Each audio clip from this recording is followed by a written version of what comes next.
don't become number one. Your name will not be submitted to the president. The president does not want number one. Number one is too competent, too good, probably too ethical. Maybe he's even a bishop who cannot take a bribe to swing votes.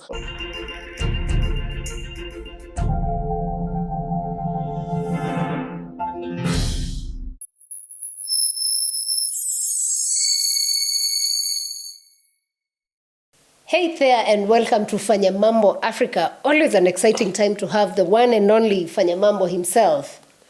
Oh yes, a very good evening, afternoon, morning to you. You know, some of you are outside the country, some of you are in the country. So wherever you are, good that time of the hour. Good that time. And you know, hey, the number of questions you need to answer. Okay. So many. I hope you're ready. We were born ready. People saw you in places and now there's doubts. Yeah, they saw me in places. Yeah. That was awesome, I can tell you. But the goat meat is really sweet. Oh. Yeah, especially if it's roasted in Kirinyaga. I think it's because it's near the mountain, but it's really sweet. It is. Tulikula nyama huko. Okay, very nice. Yes. If you don't know what we're talking about, we spotted Fanya Mambo with the meeting that was held in Kirinyaga between the Honorable Mother Karua and the man himself, Wamunyoro's finest. Rigathi Wamunyoro, Yeah. sheriff. The new sheriff in town. Yes. All right, but there's another one today who says they're the new sheriff. We will The man find from out. Kiambu. We will find out. We'll find out about him. Fantastic. And before we go further, I just remembered I was sent with greetings, and Yes. it's very important I communicate this here so that whoever sent me knows nilifikisha salamu. Yeah. The vicar in charge, Diocese of Embu, Wow. he says he's your top fan. He's called Father Wanyoike. Thank you, I Father. don't know any other name, but that's all I know. Wow. So alisema, tell Fanya Mambo, I love the way his arguments, and he's a fantastic political analyst. Vika, wherever you are, nimefikiwa na salamu, nimezipokea, and once in a while say one Hail Mary for me. It goes a long way, and God bless you. Thank you very much. Fantastic. Thank you, Father, so much. We appreciate. And now moving on to, we start this with a very, very sad story about what is going on in Congo. Yeah. You know, some blessings can be a curse. And really, Congo is suffering because of its own blessings. The blessings of Congo, if you were given the blessings that Congo has, without the security that the US has, really, you become a battleground for everything. I have not known a country in the world that has got the mineral wealth and forest cover that Congo has, and big rivers and a lot of fish, and not just a lot of fish. You know, those people are used to these, the very big one. I don't remember the name they call it. Congo just has so much. It is so wealthy. And the unfortunate thing is that they have not got a very strong army. They have not got a very strong government. The government has not invested in protecting Congo. So anybody who can cause havoc causes havoc, and we lose human life because of people trying. Let me tell you, why are people not invading Somalia, for example? And I'm not saying it's a good thing that they invaded. Any country that is not possessed of mineral wealth is not a country that people are interested in. I have not had people going to the desert, Kalahari and Namib and any other. Nobody's going there. Everybody is going to Congo because Congo is wealthy, and Congo is blessed, and Congo has minerals, and Congo has deposits, and Congo has land. And that is, their blessing has become the biggest curse that they have at the moment, and they are losing lives. And we even saw that they've now banned the embassies belonging to Kenya, Rwanda, France. I don't know which, there are several embassies which have been burnt down. Is this a solution, or how should this situation basically just be handled? Everybody on the ground has their interpretation of this conflict. Anybody who feels that a country of maybe Kenya and any of the embassies they've banned, it has played a part in exacerbating the conflict that they have, then they react by banning the embassy of that particular country. The only sad thing is I know that when Kenya wants to reconstruct her embassy there, ile budget mutasikia That is my only fear about it. That once everything has been stabilized, Kenya will come up with a very interesting budget for rebuilding the embassy that we have there, or just trying to secure another space for it. But banning embassies sometimes is not a solution, but it's a communication. They're communicating. That this is what we who are here in Congo feel about your country. Could it be because the president of Kenya mentioned that he spoke to France President Macron to help with the conflict, considering France was a key cause of the same conflict? I've always said, why is Kenya, for example, campaigning for the African Union seat? We have African Union, but every time we have a conflict the size of what's happening in DRC, the first place we look for help is where? France, Europe, the US. If African Union was African Union, and if it made sense to have African Union, because from where I sit, it doesn't make sense. If it made sense to have African Union, there would have been an African Union peacekeeping mission in Congo by now. The presidents would have called each other, because press conferences are not going to do anything to protect civilian lives. If Africans have 50 states, and the African Union have got people who want to go and vote for African Union chairperson in February, let me tell you, if you are hungry now, you cannot wait for another 12 hours. Sometimes I see them doing stupid things. You flag off cars in Nairobi to take food to Congo. Then you ask yourself, by the time that trailer gets to Congo 4 days later, isn't that child dead? So the African Union for me is a moribund institution. Because by now, what would have been happening in the capital of every country, they would have been saying, can each country donate at least 500 soldiers? With weapons and everything.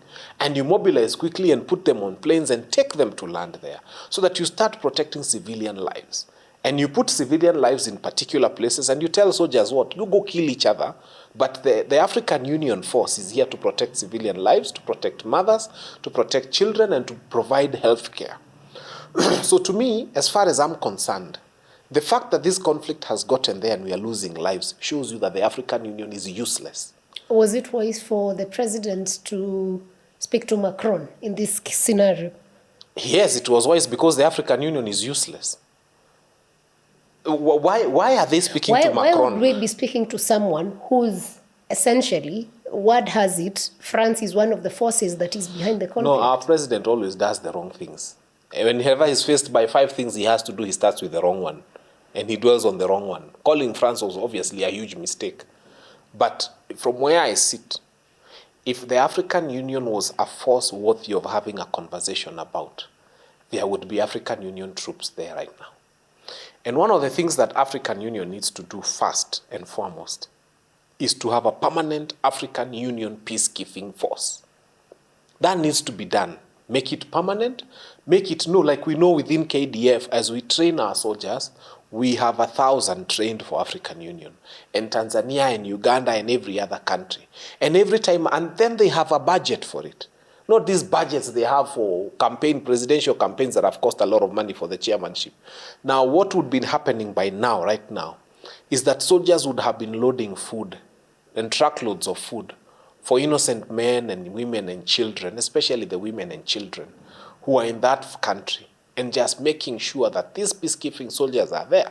Because as you continue making your useless noise as African presidents, there is a woman who is being raped right now. There is a child who is watching their mother being butchered, and so on and so forth. So these are atrocities that must be stopped.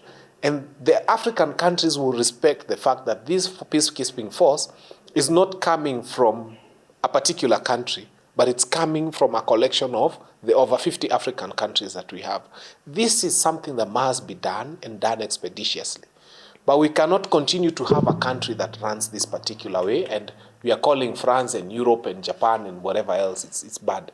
So we hope that African Union will step up this time moving forward and do something, because it is useless to have a body that does not add value to They are usually very busy on presidential campaigns. And I can tell you, African Union spends more money on campaigns for the chairmanship than they spend on alleviating problems of the Africans. Really unfortunate. And Something else that is key is that President Trump has actually Let me just get it right so I don't put my own words. The Trump administration has moved to stop supply of life-saving drugs for HIV, malaria, and TB, as well as medical supplies for newborn babies in countries supported by USAID around the globe. And again, that is Africa. So what's next? We're speaking of 60 funding years, wars and 60 yes. years after independence, you're not able to make your own malaria tablets. If you look at when China got their independence and when we got our independence, it's a very short distance in terms of years apart. So we need to wake up as Africans. And I think the first conversation is this. Tomorrow there'll be a child who will contract malaria. Why are we waiting for the US to come and give us mosquito nets? Why are we waiting for the US to come and give us malaria drugs? One of the first things we need to be asking, today there was rainfall. I got late coming here. A short rain for less than an hour, our roads have become floods. That soon leads into malaria, into incubation of mosquitoes. It leads into, and then we wait for the US to come and give us drugs because we elected a horrible governor. And I'm saying that on national TV. A governor who is not able to fix our roads. If you go to any part of this city, you will see our roads have gone back to what they used to be in the 90s. Now, that is recipe for malaria. Soon, it will be stuck, it will be clogged up, mosquitoes will have a place to stay, and then you wait for the Americans to come and give us drugs for malaria. Mutunyime, tupate akili, so that even as we make our decisions at the ballot, we realize that some of the things we talk about like malaria look like they are so remotely connected with elections, but they are not. Because if you have a country where a drainage cannot be fixed, and it becomes a breeding ground for mosquitoes, and then you are sick, and then 1.5 billion of you Africans are looking up to 300 million Americans to give you drugs for malaria. No. We have to get to a point where even the Ministry of Health spends more time on preventive medicine than curative medicine. Let's start having conversations about draining those swamps. Let us start conversations about not having stagnant water. Let us start having conversations about mosquito nets. Let us start having conversations about mosquito repellents and so on and so forth. Not a conversation about having to get drugs for malaria from the United States of America. And you know what is funny or weird is that we have one of the biggest research centers for health or even malaria, that is KEMRI, because they do a lot of research that is related to malaria and other conditions. But now that the Trump administration has decided this is it, what's our immediate way forward? Because we will do those things, but as it is, there's someone who has TB, which takes 6 months for treatment or something of the sort. There is kids being born and they need the BCG vaccine. Number one, Kenya spent about 1 billion renovating State House and making it look ugly. But then we need back our roof the way we used to know it. 1 billion in drugs is a lot of money. We can't be on one hand. If you look at the pictures we get to see about State House and how it looks on the inside, the Europeans also wonder, these funny Africans are buying very expensive seats, very expensive carpets for their State House, and they can't buy drugs for their people. When you tell me that a TB patient does not have drugs for TB, I ask myself, why is the president sitting on a very expensive seat in State House? So again, it goes back to the ballot. You elect the wrong people. They do the wrong things. They do very, very horrible things. They renovate State House at 1.6 billion, and then they stare at you and laugh at you. They spend a lot of money in campaigns throughout the year, even times when they're not supposed to be campaigning. There is enough money in this country for treating TB and HIV/AIDS and malaria and so on and so forth. So for the 2 years that we're going to have a Ruto presidency and a Trump presidency, well, who's going to blink first in this scenario? You see, Trump has done nothing wrong to Africans. First and foremost, that's not our money. We were not entitled to it. We do not deserve it. Those are American taxpayers who worked their bodies off to get that money. Let's not budget. You know, it's like budgeting with your neighbor's salary. You do your budget from the salary you got of 30,000 from your work, and then in your budget, you add your neighbor's. You say, my neighbor is also going to donate to me 7,000. So you add to your budget, and you start saying, my budget is 37,000. It shows your head is not working properly. As you do your budget, stop counting on the donation of your neighbor as part of your budget for every month. And that's what this country has been doing. And Trump is telling you now, wake up. Start doing your budgets exclusive of America's contribution. And hopefully we will get there. We are approaching the budget period in June, so... I told you once, Kenya is not doing the right things. Because we have, for the lack of a better word, fools who have no idea on how a country can raise money other than taxation. Countries that are thinking, Germany is sitting and saying we sold 10 Mercedes-Benzes this year. How do we sell 12 or 13 or 14 so that we can get more money from what we sell as exports? Kenya, nobody is having a conversation about, like now we have excess maize.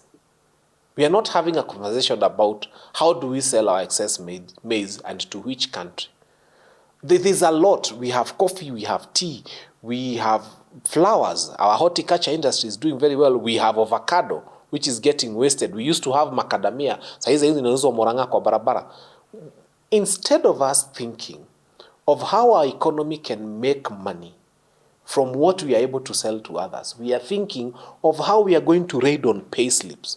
When you have such an administration, the country can't move forward. Ati wanakaa tu hivi ni pay slips wanapangia za watu. Unauliza, what goes on in your head? Do you have a brain that functions? Do you have a brain that tells you that countries do make money from other sources other than pay slips? And the question of pay slips was actually raised by recently the former ex-deputy president Rigathi Gachagua when he had a meeting with Eugene Wamalwa, Kalonzo Musyoka, Richard Onyonka. Who else was there? Cleophas Malala. What's this meeting about? The DAP Kenya launch, was, yes. I think, launching their offices in Karen. And so you invite your friends, you invite like-minded people to the launch of your office. People you want to work with in future together. And the key here is not the launch of the office. It is what the former deputy president, the things he spoke about in his, is it 20-minute speech? He spoke very well. First and foremost, I must commend him. Former DP Rigathi Gachagua came and destroyed a 6-day trip by the President of the Republic of Kenya in Western. What the President did in the Western region for 6 days, Rigathi destroyed in 2 minutes. Because he told the people of Western, what you are being told, haya maneno sio mapya kijijini. What you are being told, we've had it in Mount Kenya. He will speak your language, he will say God be praised in your language, and then eventually he will lie to you and he will mess you up. That I have seen in all groups that I'm in where the people from Western are, the Mulembe Nation, they've really shared those clips amongst themselves. And I can tell you, Rigiji destroyed a 6-day trip in 2 minutes. He's a master stroke at it, but he did it. And then he spoke about the president's corruption record, and he told him, look at the mirror. But that's what we have all been saying. So coming from a person who sat within the same government and within the same ranks of government, we are happy. And so everything else that Rigiji said, we are excited about how he brought it out, because he's bringing it as someone who's been there, who knows. I think even when you close his eyes, he could actually see what was going on. He spoke about Adani. He put it exactly where it belongs, the biggest corruption scandal. So Rigiji, continue. We pray for good life. We pray for strength. We pray for preservation. Hata tutaki upate homa. Unajua unaweza pata homa ushindwe kukuja kusema maneno. Tunakuombea hata usipate homa. Ukuwe tu na nguvu. You'll be okay. I'll tell Madam Dorcas, Pastor Dorcas, wherever you are, make sure you give him turmeric and all those things.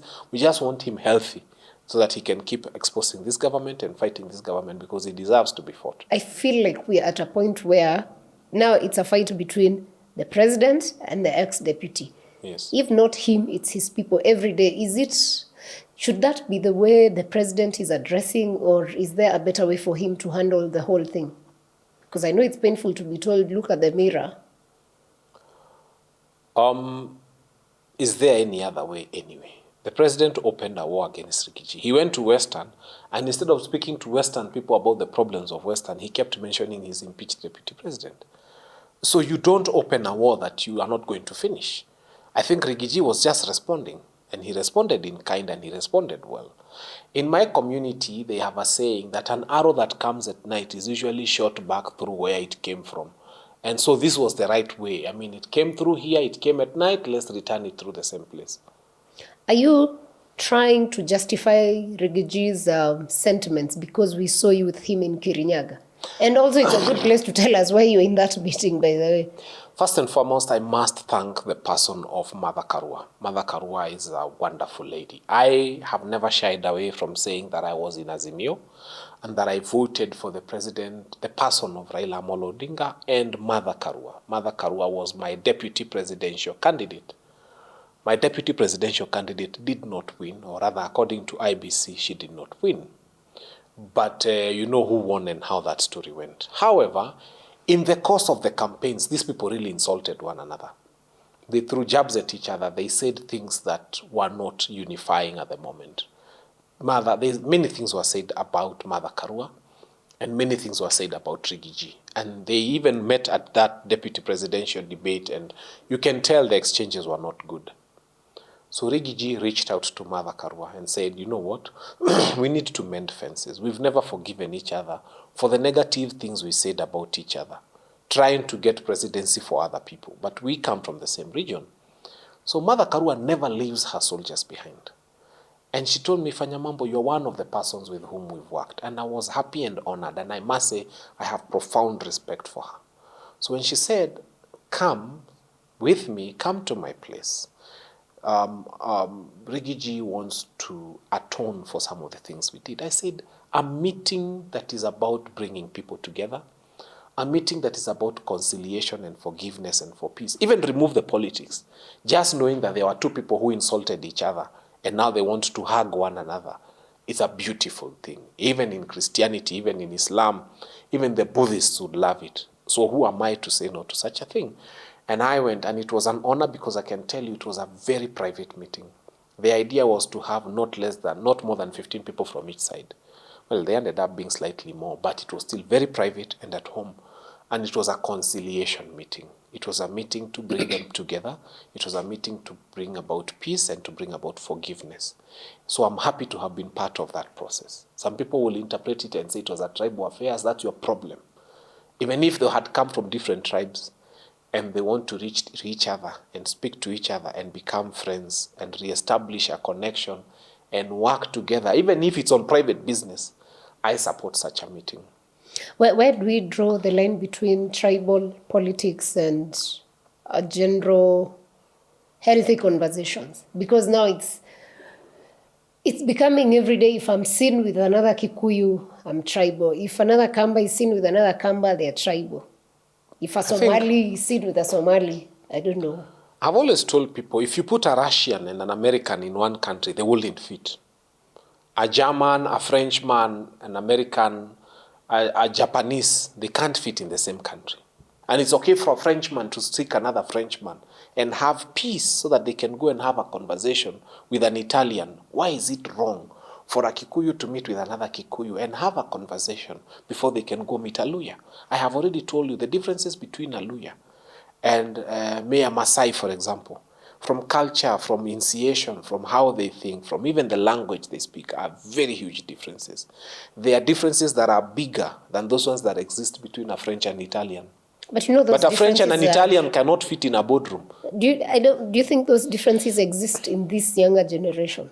Or is it the older? The thing is... And also, in line with that, aren't you contradicting what you keep saying? We are done with the tribal card to a generation that is going to vote out of...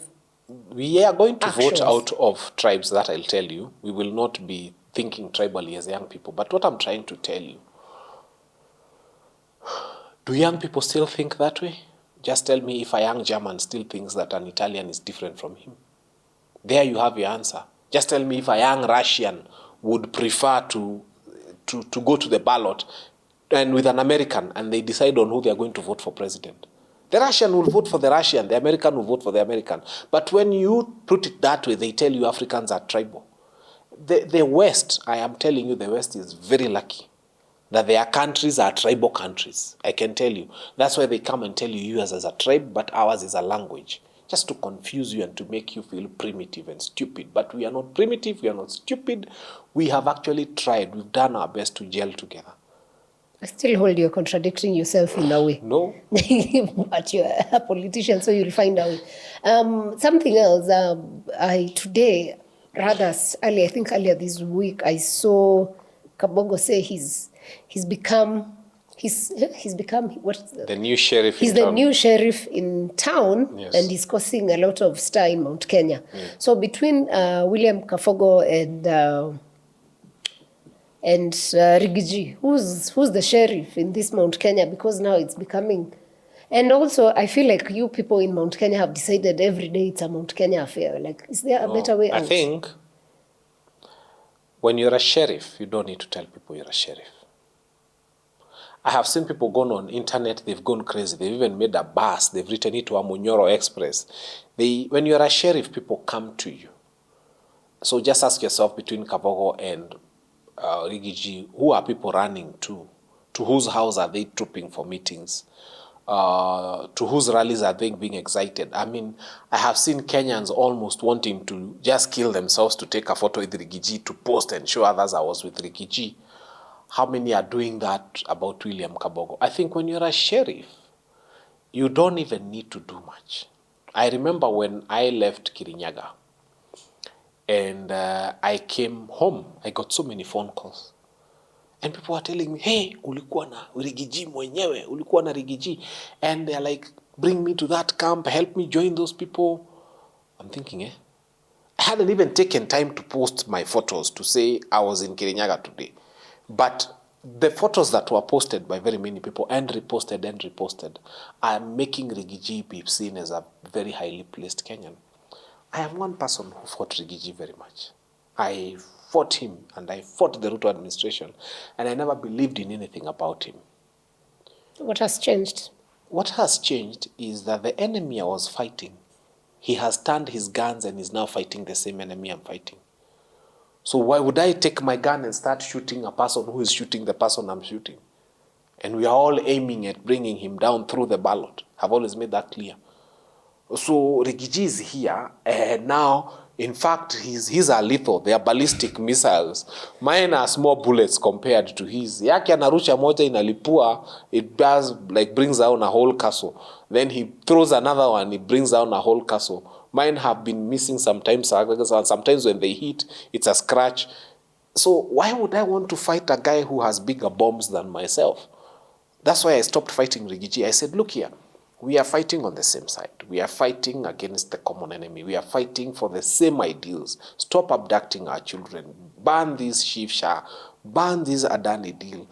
He's speaking the language I'm speaking. I would be stupid to fight a man who's speaking the language I'm speaking, only that he's speaking it in capital letters and I'm speaking in smaller letters.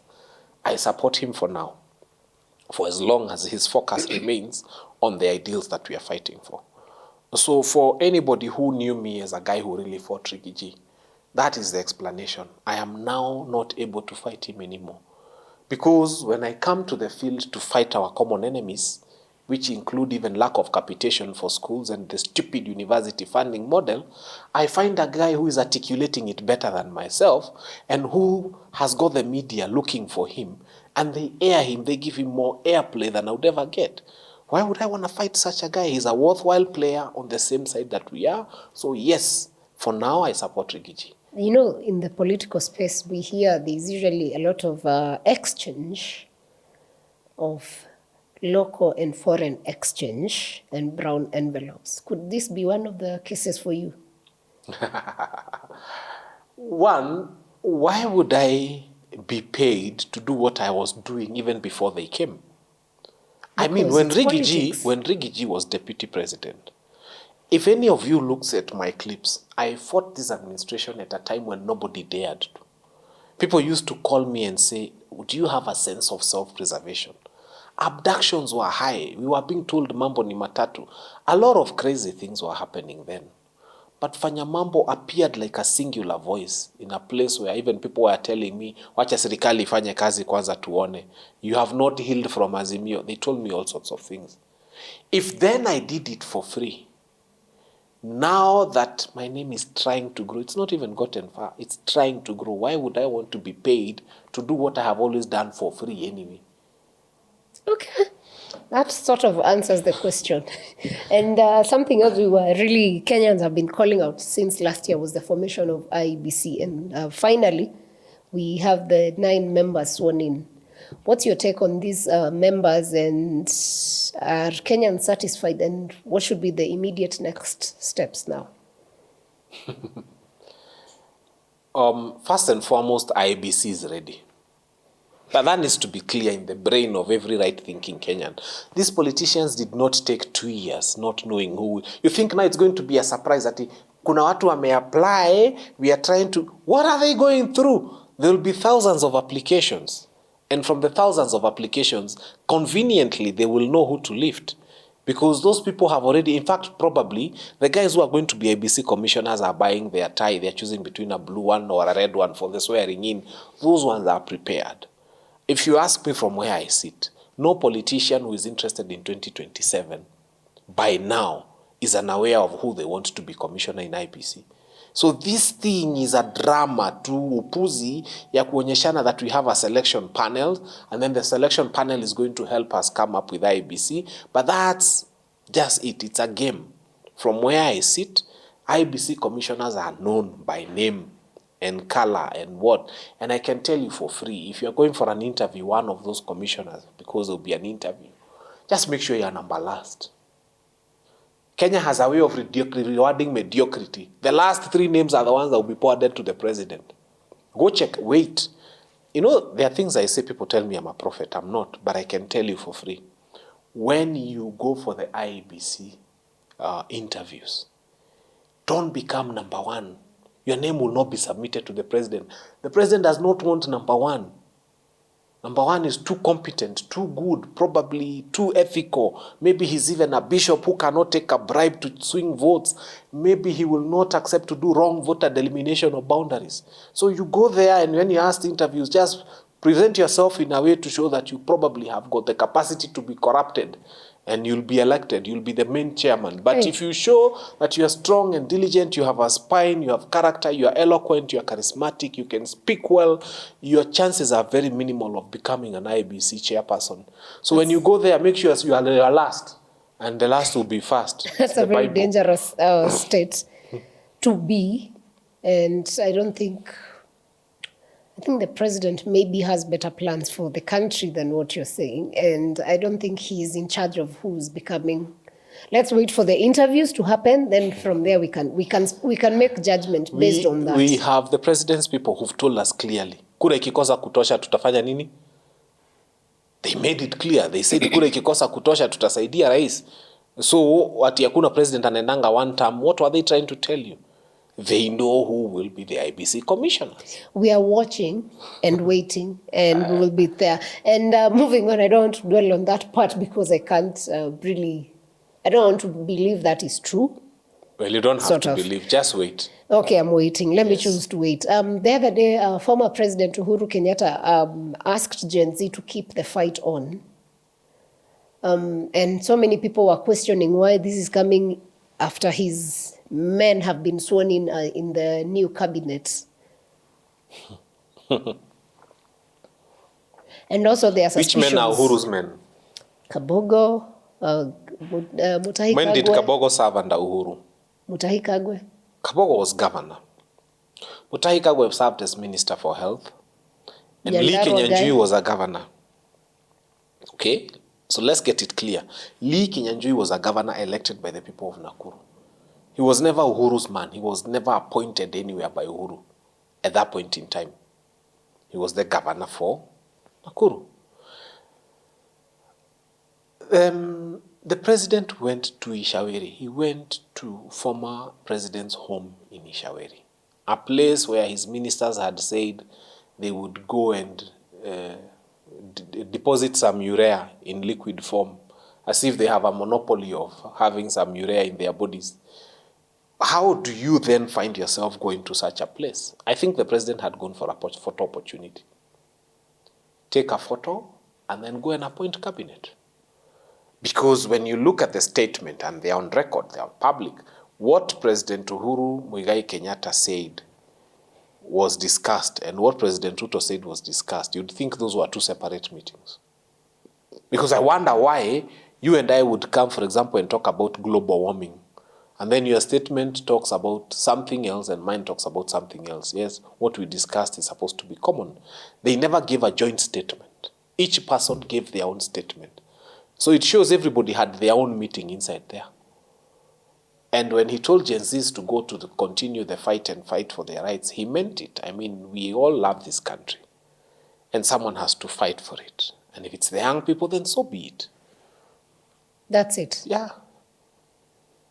That's just it. Yeah, just fight for your country. I mean, who else will come and fight for it? Though I have told young people not on the streets right now. Yeah, for now, just avoid the streets. Kidogo tu, the time is coming. But for now, use your brains. You are doing well with emails, by the way. I saw you've sent emails in some places and they are working.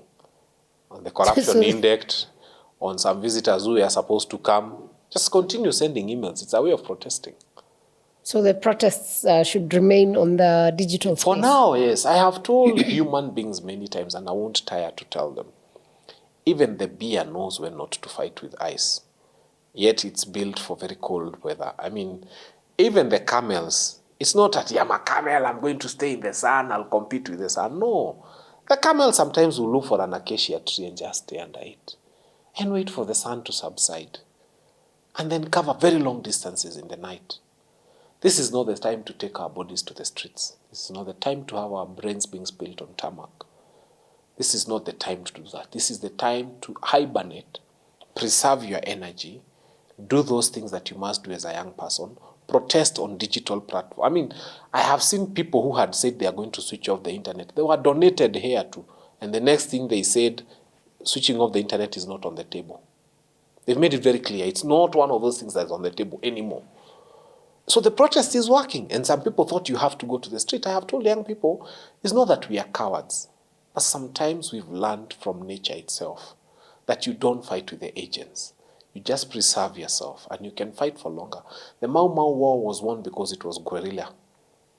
You don't come with an arrow to a guy with an automatic rifle like the Mau Mau and expect to win. But when they went guerrilla, they won the Mau Mau War.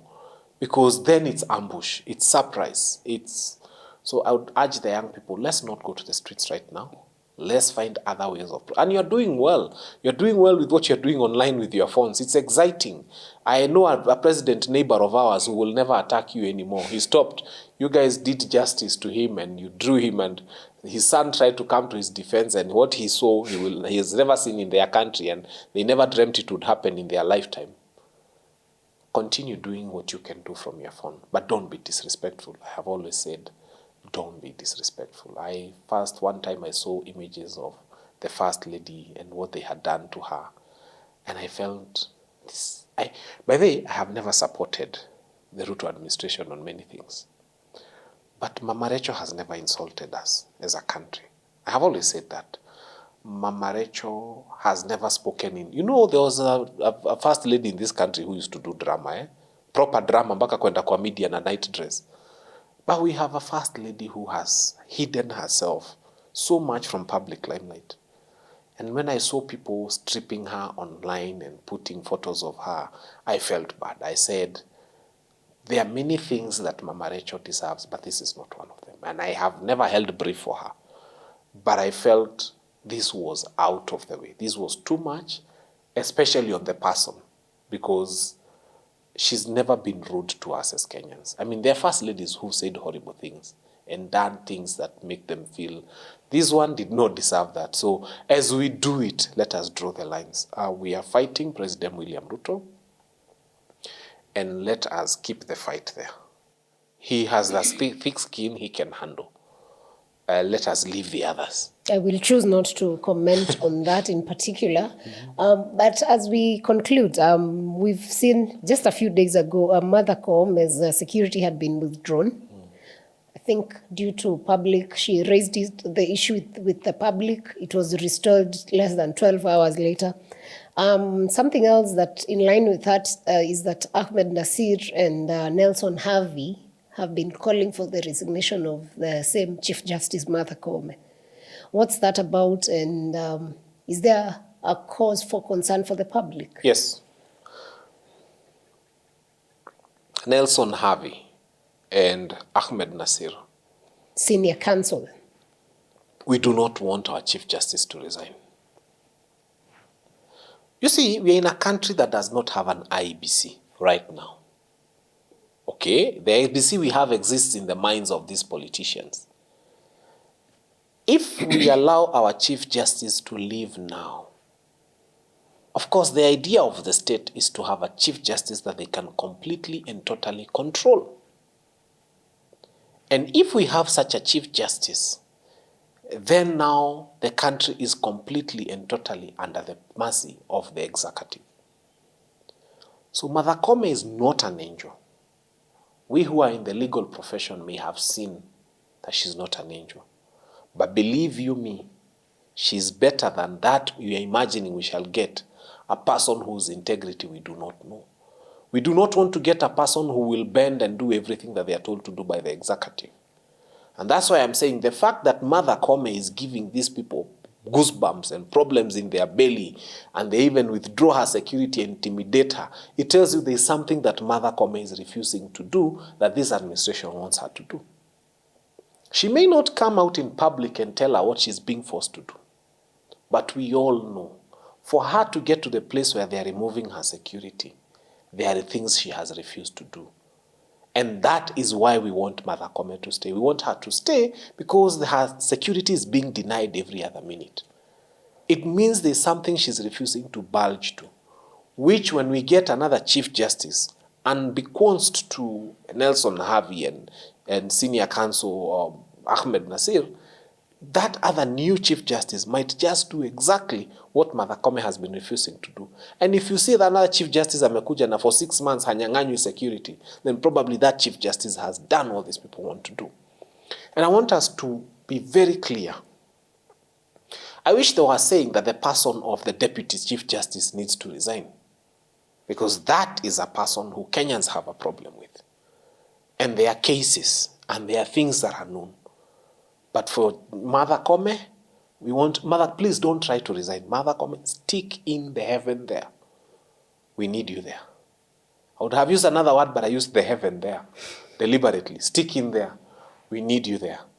And so that is not going to be. And then, I like the excuse they gave. They said that this policeman had been taken for promotion and retraining. I don't know why they keep forgetting to promote and retrain the president's bodyguards, so that we hear at one point his bodyguards have been reduced. They have gone for retraining, or they forget to retrain the bodyguards for, Kipchumba Murkomen, or the bodyguards for some of these funny MPs. Those ones, there's no single time when they need retraining or promotion. It's just those of the Chief Justice. It's very funny. I think the person who needs the best security in this country is the head of state. So once in a while, they should be removing them for promotion and retraining. Then we are told he has no guards. That would be a good thing to hear. But we never hear that. So this retraining is very funny. They said that within the judiciary, there are about 35 policemen allocated for security for that. That's a whole police station. Some police stations have less than that, I bet.